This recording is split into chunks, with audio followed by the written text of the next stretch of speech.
Perhaps we can step back into that little introduction you just gave and the question of why we do Greek myth, because I think it sets the stage for talking about Prometheus. And the two things that seem to me to be striking is that idea that the Greeks represent a kind of in-betweenness.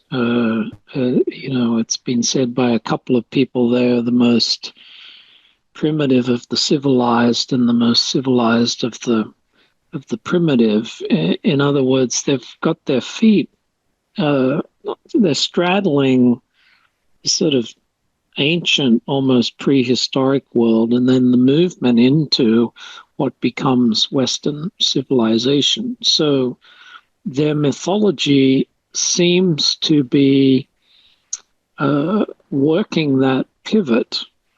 The idea that we're made up of very instinctive, ancient, unrefined in some respects impulses. And then we're building on top of that a society or a civilization that has all of these structures and limitations and so forth. And the Greeks are working out that problem, not consciously, but in a sort of deep, organic way in their mythology. And as Hillman points out, it's also a mythology that's incredibly rich and diverse. There's a goddess or god for almost every aspect of life.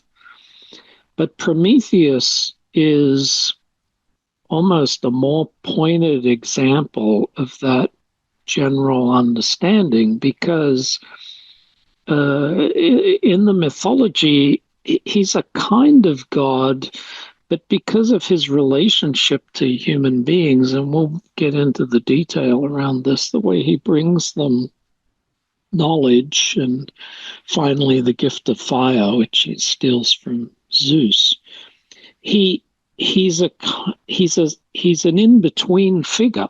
He sort of stands between the humans and the gods, or he's some kind of bridge, and his mythology embodies both the potentials and the problems of that situation. So I started to get interested in Prometheus when I was back doing my master's degree and looking at the deeper historical background to depth psychology and its emergence in the 19th century, which corresponded to the Industrial Revolution. And this is where a lot of poets and novelists like the Shelleys, Mary Shelley and her Frankenstein, and Percy Shelley and his poem Prometheus Unbound, the idea of this mythic figure in a way embodying the spirit of that age, the movement into modernity, particularly in the sense of applied science and technological superiority. So this figure was evoked in the cultural imagination. But when I was doing my doctoral work, I became interested in the notion of sacrifice. And I discovered that Prometheus was one of the two main inventors of sacrifice in Greek mythology, the other one being Hermes.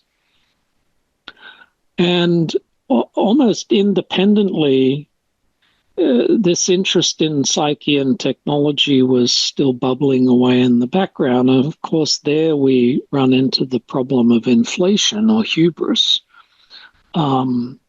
And it was the discovery that in this one mythic figure, we find both of those things, the hubris and the sacrifice. And moreover, and this is what I tried to argue in my doctoral thesis, I think those two things are bookends.